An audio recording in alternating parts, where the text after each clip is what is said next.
Chapter 28.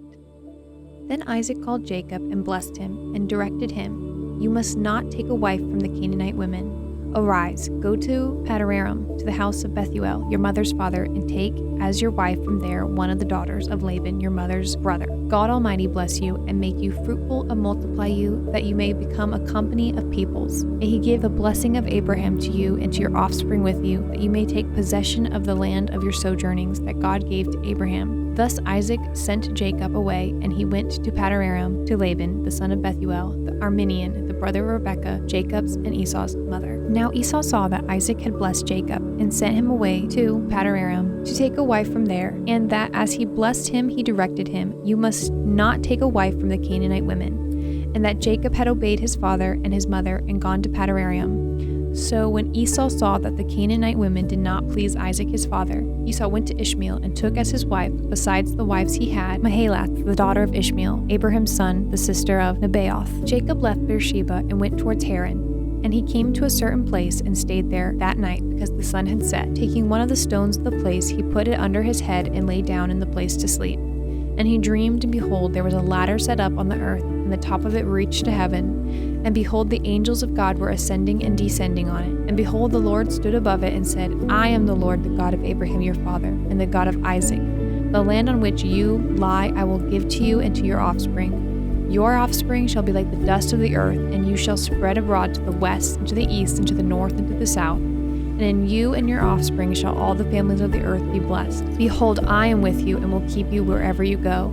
And I will bring you back to this land, for I will not leave you until I have done what I have promised you." Then Jacob awoke from his sleep and said, "Surely the Lord is in this place, and I did not know it." And he was afraid and said, "How awesome is this place! This is none other than the house of God, and this is the gate of heaven." So early in the morning Jacob took the stone that he put under his head and set it up for a pillar, and poured oil on top of it. He called the name of that place Bethel, but the name of the city was Luz at first. Then Jacob made a vow, saying, "If God will be with me, and keep me in this way that I go, and will give me bread to eat and clothing to wear, so that I come again to my father's house in peace, then the Lord shall be my God.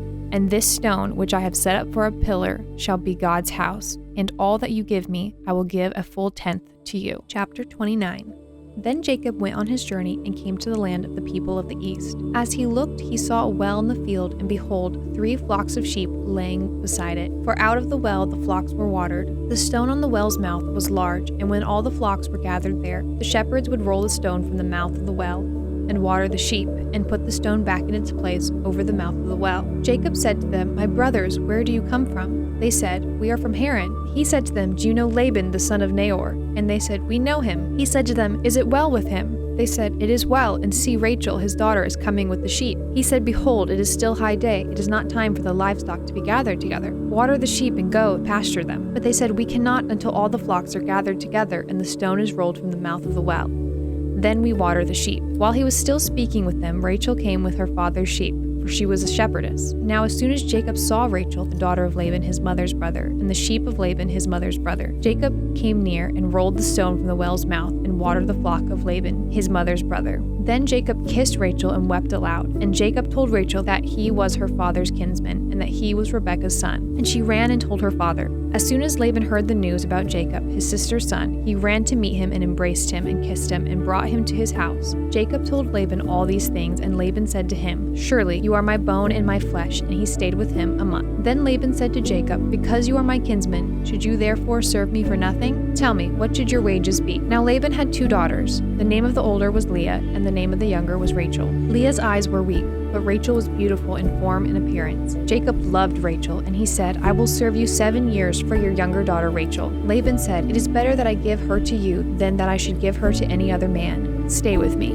So Jacob served 7 years for Rachel, and they seemed to him but a few days because of the love he had for her. Then Jacob said to Laban, "Give me my wife that I may go into her, for my time is completed." So Laban gathered together all the people of the place and made a feast. But in the evening he took his daughter Leah and brought her to Jacob, and he went into her. Laban gave his female servant Zilpah to his daughter Leah to be her servant. And in the morning, behold, it was Leah. And Jacob said to Laban, "What is this that you have done to me? Did I not serve you for Rachel? Why then have you deceived me?" Laban said, "It is not so done in our country to give the younger before the firstborn. Complete the week of this one, and we will give you the other also in return for serving me another 7 years." Jacob did so and completed her week. Then Laban gave him his daughter Rachel to be his wife. Laban gave his female servant Bilhah to his daughter Rachel to be her servant. So Jacob went into Rachel also, and he loved Rachel more than Leah, and served Laban for another 7 years. When the Lord saw that Leah was hated, he opened her womb, but Rachel was barren. And Leah conceived and bore a son, and she called his name Reuben, for she said, "Because the Lord has looked upon my affliction, for now my husband will love me." She conceived again and bore a son, and said, "Because the Lord has heard that I am hated, he has given me this son also."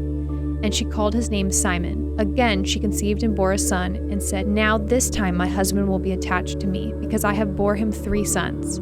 Therefore his name was called Levi. And she conceived again and bore a son, and said, "This time I will praise the Lord." Therefore she called his name Judah. Then she ceased bearing. Chapter 30. When Rachel saw that she bore Jacob no children, she envied her sister. She said to Jacob, "Give me children, or I shall die." Jacob's anger was kindled against Rachel, and he said, "Am I in the place of God, who has withheld from you the fruit of the womb?" Then she said, "Here is my servant Bilhah. Go into her, so that she may give birth on my behalf, that even I may have children through her." So she gave him her servant Bilhah as a wife, and Jacob went into her. And Bilhah conceived and bore Jacob a son. Then Rachel said, "God has judged me and has also heard my voice and has given me a son." Therefore she called his name Dan. Rachel's servant Bilhah conceived again and bore Jacob a second son. Then Rachel said, "With mighty wrestlings I have wrestled with my sister, and I have prevailed." So she called his name Naphtali. When Leah saw that she had ceased bearing children, she took her servant Zilpah and gave her to Jacob as a wife. Then Leah's servant Zilpah bore Jacob a son, and Leah said, "Good fortune has come." So she called his name Gad. Leah's servant Zilpah bore Jacob a second son, and Leah said, "Happy am I, for women have called me happy." So she called his name Asher. In the days of wheat harvest, Reuben went and found mandrakes in the field and brought them to his mother Leah. Then Rachel said to Leah, "Please give me some of your son's mandrakes." But she said to her, "Is it a small matter that you have taken away my husband? Would you also take away my son's mandrakes also?" Rachel said, "Then he may lie with you tonight in exchange for your son's mandrakes." When Jacob came from the field in the evening, Leah went out to meet him and said, "You must come in to me, for I have hired you with my son's mandrakes." So he lay with her that night. And God listened to Leah, and she conceived and bore Jacob a 5th son. Leah said, "God has given me my wages because I gave my servant to my husband." So she called his name Issachar.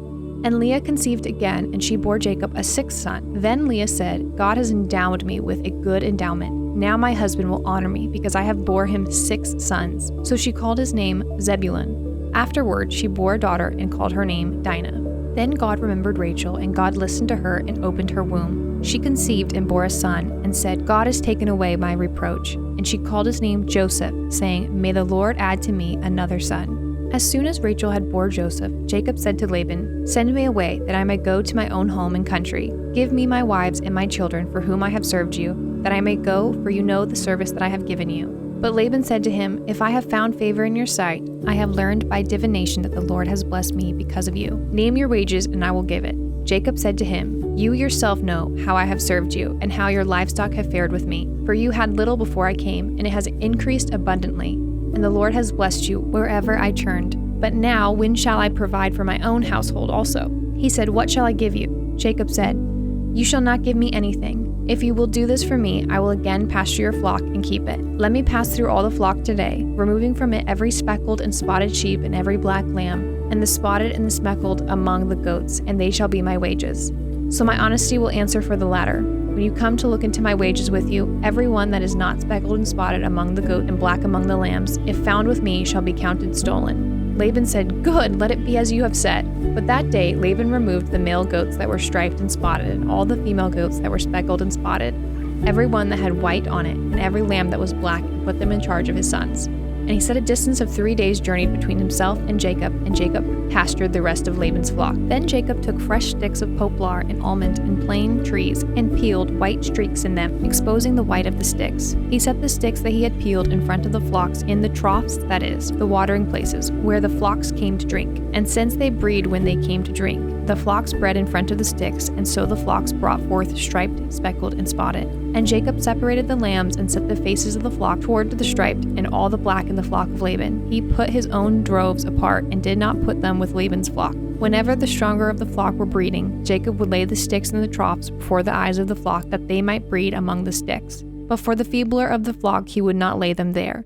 So the feebler would be Laban's and the stronger Jacob's. Thus the man increased greatly and had large flocks, female servants and male servants, and camels and donkeys.